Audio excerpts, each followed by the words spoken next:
Mesdames et messieurs, bonsoir et bienvenue à un nouveau numéro de Politique, votre rendez-vous du week-end au lendemain des attentats de Taksim à Istanbul qui ont fait 6 morts et 81 blessés. Les autorités turques ont entrepris une opération aérienne contre le nord de la Syrie. Le ministère turc de la Défense a annoncé dimanche le lancement de l'action militaire Griffe et Paix. Quelles sont les retombées d'une telle opération sur la région? Est-ce que ce n'est pas une action précipitée avant que l'enquête ne livre les détails? L'opération en question a été condamnée par la Russie qui appelle à une cessation des frappes et les États-Unis qui évoquent la menace sur ses soldats en Irak. Bref, entre les frappes turques et les dénonciations des uns et des autres, c'est les Kurdes qui en payent le prix. Le débat est lancé pour l'émission de Politique aujourd'hui. Bien sûr, pour retour sur le plateau, pour en parler avec nous et pour lancer justement le débat, nous aurons avec nous M. Gamal Abina, expert en questions internationales par Skype depuis Paris. M. Gamal Abina qui n'est plus à présenter. Gamal, bonsoir. Bonsoir, merci pour l'invitation. Merci d'avoir accepté notre invitation. Nous aurons également M. Mounder Tabet, analyste et chercheur en questions en sciences politiques. Il est avec nous depuis Tunis par téléphone. M. Mounder Tabet, bonsoir et merci de nous rejoindre. Bonsoir à tous, ravi d'être votre invité. Merci, tout le plaisir est pour nous. Et bien sûr, nous aurons tout à l'heure, dans un petit instant, bien sûr, Monsieur Hassan Qassimi, qui est un expert et spécialiste dans les questions de géopolitique. Monsieur, bonsoir, et nous allons aller dans le vif du sujet. Alors, Istanbul, où Erdogan a lancé une opération aérienne contre le nord de la Syrie. Quelles seront les retombées d'une telle opération? Pour commencer avec vous, Monsieur Tabet. Monsieur Mounder, je vois mal une réplique du côté russe si l'on considère l'enlisement des forces et de l'armée russe en Ukraine. Il est évident que le prétexte classique d'Erdogan, c'est la chasse livrée au PKK, aux combattants du PKK. Donc une incursion qui est quelque part classique, habituelle. Mais ceci n'empêche qu'une lecture s'impose en matière d'équilibre géostratégique dans la région, dans la mesure où il est évident que Erdogan pousse ses pions, replace ses pions, cherche à profiter justement de la difficulté éprouvée actuellement sur le front ukrainien par la Russie.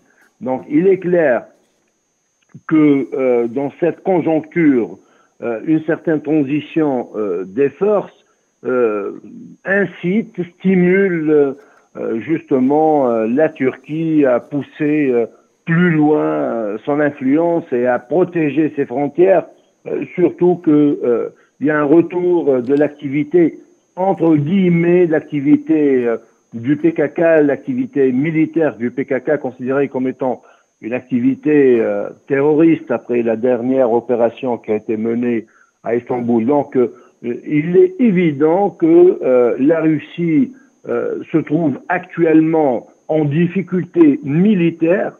Ceci est tout à fait le constat le plus objectif qu'on puisse faire et que, justement, on cherche à faire pression sur une zone d'influence classique pour la Russie, à savoir la Syrie et spécifiquement à défaire cette alliance avec Bachar al-Assad.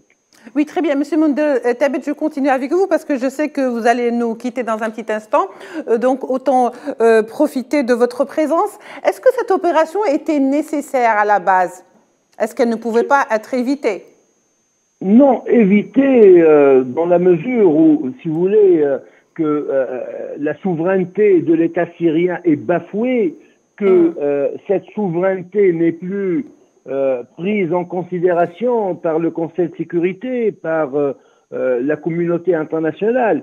Donc des opérations militaires menées par la Turquie ou Israël. Il faut rappeler les frappes et les opérations qui ont été menées, qui sont menées d'ailleurs d'une façon quasi périodique et non sporadique par Israël, ne sont jamais condamnées. Donc il est évident que le régime syrien cherche à résister, à gagner du temps et en attendant le retour de loin de la Russie, il est clair donc éviter une nécessité logistique militaire par rapport au régime turc est une question dérisoire. Oui. La Turquie cherche à profiter de cette conjoncture, de cette difficulté vécue par la Russie dans son enlisement sur le front ukrainien et que justement compter sur la diplomatie internationale pour tracer des lignes rouges, je crois que c'est tout à fait utopique et déplacé. Je termine juste par une petite question. Justement, la Turquie, en faisant cette opération, en lançant cette opération, elle parle de légitime défense. Est-ce de la légitime défense, justement, que d'aller bombarder un territoire qui n'est pas le sien? D'autant plus qu'il est un territoire très litigieux. Tout à fait classique. La question, juste à rappeler que des opérations ont été menées aussi par Tzal en Syrie, des frappes sous même le pouvoir de Hafez al-Assad et le régime syrien s'est toujours réservé cette formule stéréotypée, à savoir que la Syrie se réservait le droit d'une riposte.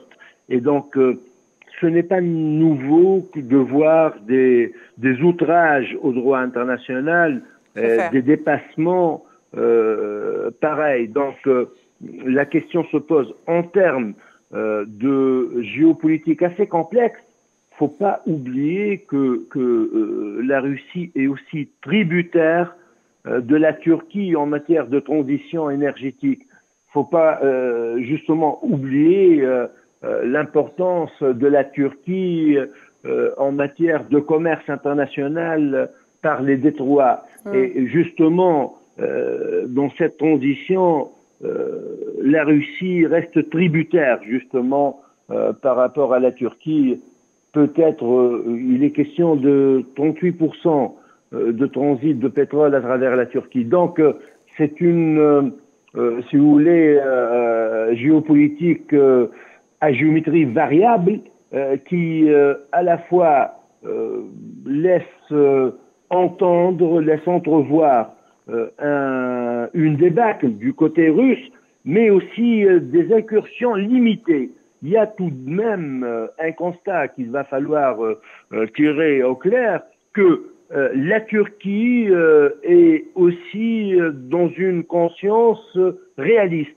C'est-à-dire qu'il y a des lignes rouges tout de même, des incursions sous prétexte de poursuivre les combattants ou les guerriers du PKK, mais sans aller plus loin. Oui. Sans aller plus loin, parce qu'il y a tout de même un équilibre qui est maintenu par les USA, le contrôle américain, la présence militaire américaine dans la région, donc limite un peu les incursions, les opérations militaires et aussi les aventures entre guillemets, de la Turquie dans la région. Merci beaucoup, Monsieur Monder Tabet, puisqu'on vous dit aussi au revoir, parce que vous allez nous quitter dans un petit instant. Je me tourne vers vous, Monsieur Gamal Abina. Alors, je repose ma question, comme je l'ai posée à Monsieur Monder Tabet. Aujourd'hui, cette offensive, est-ce qu'elle ne représente pas des répercussions qui pourraient être incontrôlables? Alors oui, là j'ai entendu plusieurs choses. C'est beaucoup plus complexe que ce qui a été dit. C'est vrai qu'il y a des éléments qui ont été retenus. D'abord, la Russie et la Turquie jouent au chat et à la souris. Les accords de Sotchi qui garantissaient que les Russes ne poursuivent pas leur offensive jusqu'à la poche d'Idlib, qui est la dernière zone où il y a encore des combattants djihadistes qui ont été soutenus plus ou moins par les Turcs, font qu'il y a un modus vivendi entre les Turcs et les Russes. On le voit bien au Haut-Karabakh et un peu partout. Donc les Russes et les Turcs sont en main actuellement. Il y a même un accord record qui a été fait pour une signature de livraison de gaz et de pétrole via la Turquie. Donc aujourd'hui, la Turquie et la Russie sont deux grands deux grandes puissances qui se regardent en chaîne de faïence, mais de l'autre côté, il y a d'autres intervenants sur le territoire syrien. Et il n'y a pas que la Syrie qui t'a frappé d'ailleurs. Il faut rappeler que la Syrie et l'Irak ont été frappés. Oui, absolument. Voilà. Et donc, on ne peut pas réduire le problème à la Syrie. Donc, la question américaine, qui est surtout dans la zone ce qu'on appelle, on va appeler les rebelles syriens, ce qu'ils appellent l'armée syrienne démocratique. Je retrouve le nom. L'armée syrienne de libération démocratique. C'est l'armée qui considère comme étant une sorte d'armée démocratique syrienne anti-Assad et soutenue par les États-Unis. Donc c'est la FDS, les forces syriennes démocratiques. Voilà. Et donc les FDS occupent l'est du territoire du nord de la Syrie. L'ouest, c'est la poche d'Idlib, c'est ce qui reste de position turque. Les Turcs veulent 30 km de zone de sécurité, c'est ce qu'ils revendiquent, et ils veulent en finir avec, alors il ne faut pas se tromper de terme, il y a d'abord le PKK, qui est le parti des travailleurs kurdes, qui est surtout un parti turc, c'est les Kurdes de Turquie. Après, il y a le YPG qui est plutôt en Syrie, c'est ceux qui sont les Kurdes de Syrie et qui ont fait alliance évidemment pour partie avec les États-Unis et avec Assad. C'est ceux qui auraient, avec les Peshmerga, mis en échec avec le soutien états-unien le Daesh. Donc ceux-là sont considérés comme étant des ennemis redoutables qui soutiennent militairement le PKK. Les Turcs ont tout de suite mis la focale sur le PKK en disant que c'était eux les responsables de l'attentat qui a tué 6 personnes sur l'avenue Istiklal à Istanbul. Une avenue que je connais hier, que je connais très bien. Oui. Et donc, pour tout vous dire, ce qui se passe, c'est qu'aujourd'hui, les Turcs sont très en colère parce qu'ils ont perdu la main sur la Syrie. Ils espéraient la faire basculer de leur côté. Ça n'a pas fonctionné avec les frères musulmans. Ensuite, il leur reste plus que la poche d'Idlib qu'ils défendent difficilement. Il y a les États-Unis qui sont encore sur place, bien que Trump ait fait partie de l'essentiel des forces et qui sont du côté plutôt des forces syriennes démocratiques, la FDS. Il y a aussi la question kurde, qui est une question qui est transnationale. 45 millions de personnes réparties sur 5 territoires qui toutes revendiquent une indépendance, dont on se rend compte avec la partition de l'Irak que cette indépendance, de fait, est acquise dans le nord de l'Irak, sur la région de Mossoul. Donc ça, c'est quelque chose que les Kurdes voient d'un très mauvais œil, parce qu'évidemment, ces velléités d'indépendance sur des régions qui n'ont jamais été des États. Rappelons que la Turquie, les Kurdistan n'a jamais existé. Il a existé 2 fois dans l'histoire, dans des accidents 1 an et 3 ans, dans 2 pays qui n'ont rien à voir avec la Turquie d'ailleurs, mais ça n'a jamais existé. Effectivement, les Kurdes espéraient un État, parce qu'en 1920, les Français, avec le traité de Sèvres, avaient imposé un État kurde du côté de la Turquie. Sauf que Atatürk est intervenu et 4 ans plus tard, il a mis fin à cette idée. Donc aujourd'hui, l'obsession turque, c'est une question sécuritaire, c'est une question évidemment de prestige, c'est une grande armée, et c'est une question d'en finir avec la possibilité d'un État revendiqué indépendant kurde en Syrie, parce qu'il y a un grignotage des Kurdes. Le nord de l'Irak, c'est déjà quasiment un État indépendant. La Syrie, il y a une partie du territoire qui commence à revendiquer une volonté indépendante. Donc c'est vrai que les Kurdes le voient d'un très mauvais œil parce que ça réveille les velléités d'indépendance du Kurdistan turc. Oui, très bien. Alors, je crois que vous nous avez fait un petit tour d'horizon historique. Nous allons y revenir justement sur l'existence des Kurdes dans cette région qui est la Syrie, l'Irak et encore la Turquie, et qui semble être un petit peu la bête noire de ces régimes, les trois y compris. Monsieur Qassimi Hassan, bonsoir. Bonsoir, madame. Alors, on parle de l'attaque turque sur la Syrie. Alors, les Kurdes sont, si vous voulez, accusés d'avoir été ou d'avoir fomenté l'attentat d'Istanbul le 13 novembre dernier. Une attaque a été menée, une attaque aérienne, et Erdogan envisage, ou en tous les cas n'exclut pas, dans les prochains jours, une opération terrestre. Alors, l'objectif, est-ce que réellement c'est de venir à bout des terroristes kurdes? Et comment peut-on faire le tri aujourd'hui dans cette région du nord de la Syrie entre ce qui est PKK et entre ce qui est kurde et entre ce qui est réfugié et déplacé? Car il y a des Syriens et il y a également des Irakiens.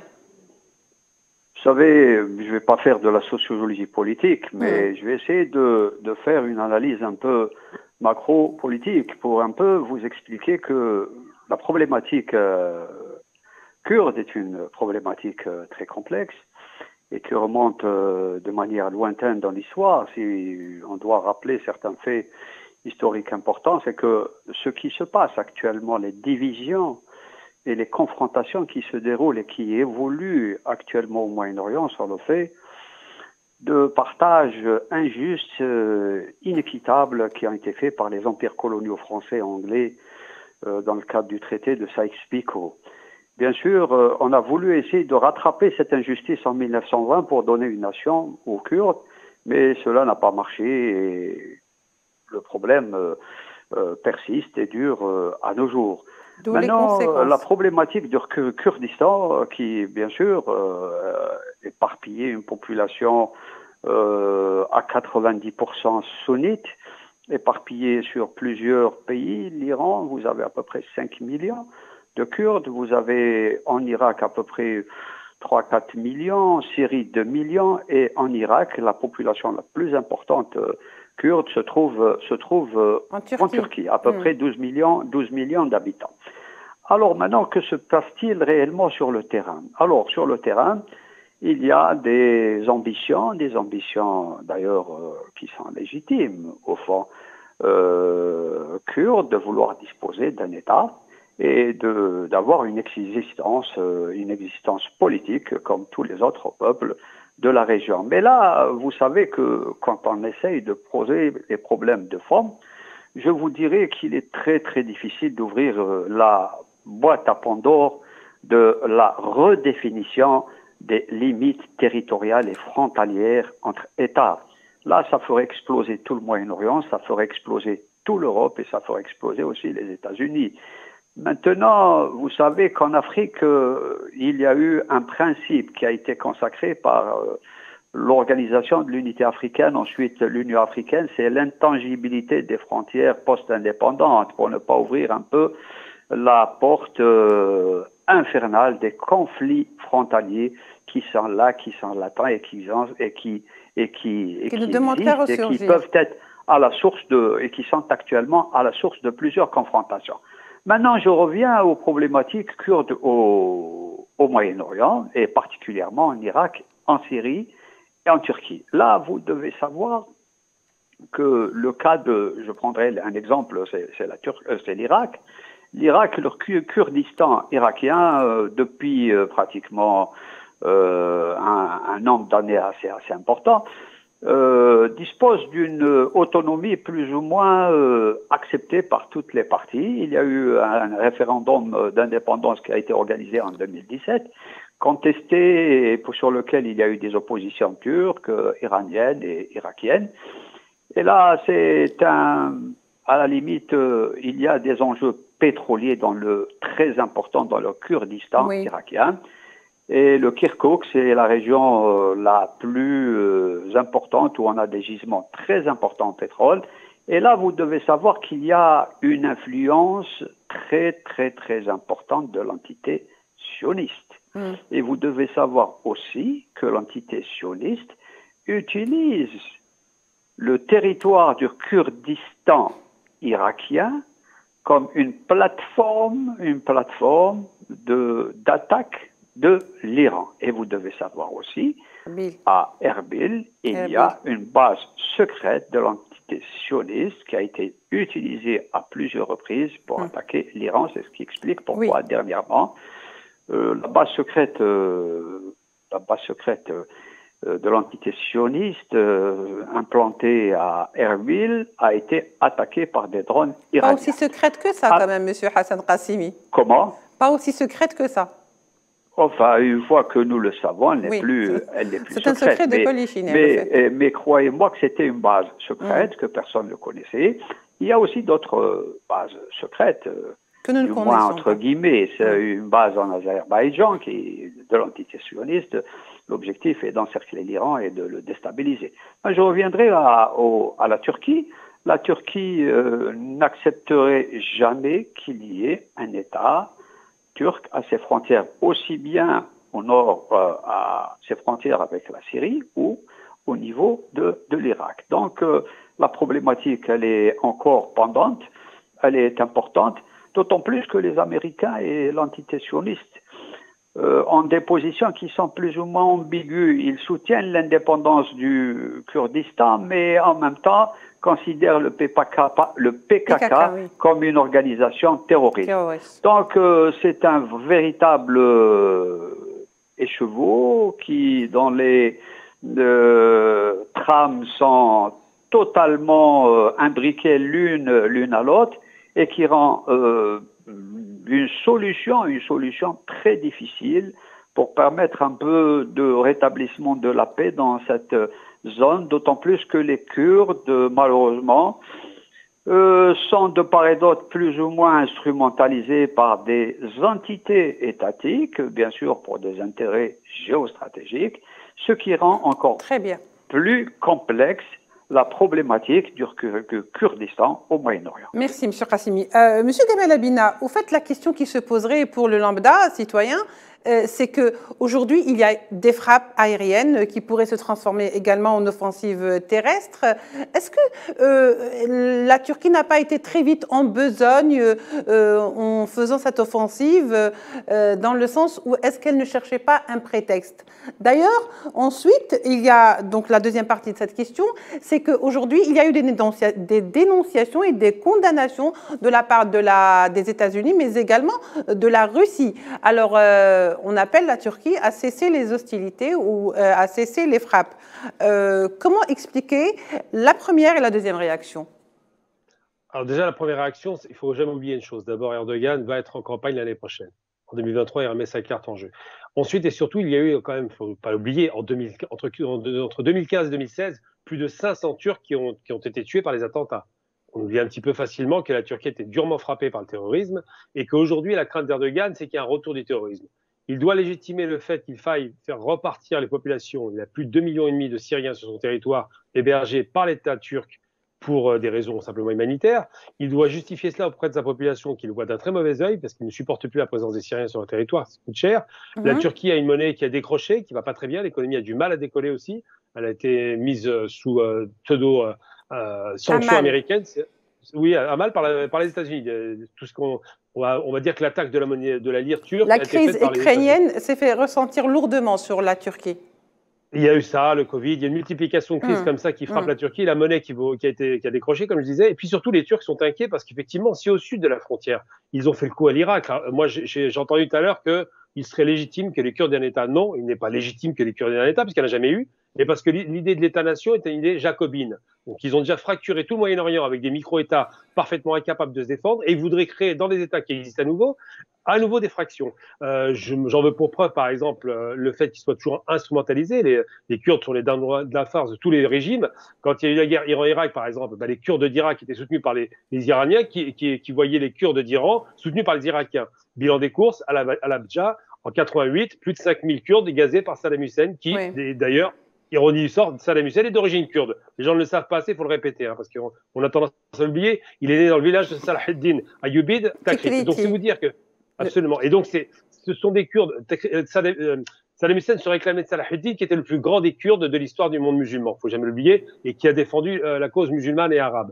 Donc, aujourd'hui, la question qui se pose, c'est pourquoi cette instrumentalisation? Parce que le diviser pour mieux régner, que les Anglais ont très bien inventé et bien mis en application avec Sykes-Picot, eh bien, se diviser pour mieux régner, ils ont gardé cette petite carte comme ça, ethnico-religieuse, plutôt ethnique d'ailleurs, des Kurdes, dont on sait qu'ils n'avaient pas d'État, mais dont on sait qu'ils sont répartis sur 5 à 6 États, voire même plus. C'est 7 États, si vous comprenez. Surtout le Moyen-Orient, il faut le dire. Hein. Toute cette région de l'Irak, oui. Jusqu'en Arménie, jusqu'en Azerbaïdjan, ils en avaient partout, les Kurdes. Donc, ce qui se passe, c'est que les Kurdes, c'était les guerriers à l'origine. Il faut jamais oublier que c'était les guerriers de l'islam. Et qu'on les a souvent instrumentalisés en leur faisant croire qu'ils avaient droit à un État. Le problème, c'est de définir un État dans une région comme celle-là. Ça revient à faire une nouvelle Israël dans la région, puisqu'évidemment, si vous créez un État sur des États, vous retirez des populations de chez elles. La question d'Erbil, par exemple, avec la volonté de vouloir cette indépendance décrétée auto-proclamée en 2017, qui est combattue par le pouvoir central irakien, est une question qui n'est pas d'hier. Je veux dire, Saddam Hussein, en 1974, avait proposé une large autonomie à l'époque du Parti Baas. Je vous demanderai juste de faire court, M. Gamal Abina, parce qu'il nous reste 2 minutes et je ne veux pas rater tout ce que vous avez à dire. Donc, allez-y. Donc, très, très rapidement, pour dire qu'à chaque fois que les Kurdes interviennent et qu'on négocie, il y a toujours quelqu'un pour les acheter derrière. Parce que malheureusement, le problème des Kurdes et du Kurdistan, c'est qu'ils s'appuient sur des puissances importantes qui se retournent contre elles à chaque fois et qui les abandonnent. Donc, ça veut dire qu'ils ne tirent pas de leçons de l'histoire. OK. Aucune leçon de leur histoire. Ils sont toujours divisés et ils sont toujours instrumentalisés. Et malheureusement, au lieu de rester fidèles aux États dans lesquels ils sont pour se renforcer politiquement, comme les Turcs leur avaient proposé, Erdogan, quand il est arrivé au pouvoir, il leur a donné des pouvoirs élargis. Il a même des députés kurdes qui sont dans son parti l'AKP, et pour autant, à chaque fois, ils se retournent contre leurs dirigeants, ce qui est vraiment dommage, à mon sens. Oui. Ça leur vaut une très mauvaise réputation, mais on verra par la suite. Monsieur Hassan Qassimi, je voudrais juste que vous soyez bref dans la réponse, avant même que je vous pose la question. Nous avons juste 30 secondes. Alors, quelle est la position de la Syrie dans tout ça? Vous savez que la Syrie n'a pas encore sa souveraineté sur tout son territoire. Mais alors, en 2 mots, monsieur Qassimi. Une bonne partie du territoire qui est frontalière avec la Turquie lui échappe complètement, ce qui explique pourquoi les Turcs, Erdogan va absolument installer une zone tampon de 30 km à l'intérieur des territoires syriens. Très bien. Et là, vous savez que les raids qui ont été faits par les Turcs contre les Kurdes de Syrie sont une riposte à l'attaque terroriste. Merci, M. Qassimi. Je suis désolée de vous interrompre. À Istanbul. Et là, derrière cette trace de l'attentat d'Istanbul, il n'y a pas que les Kurdes.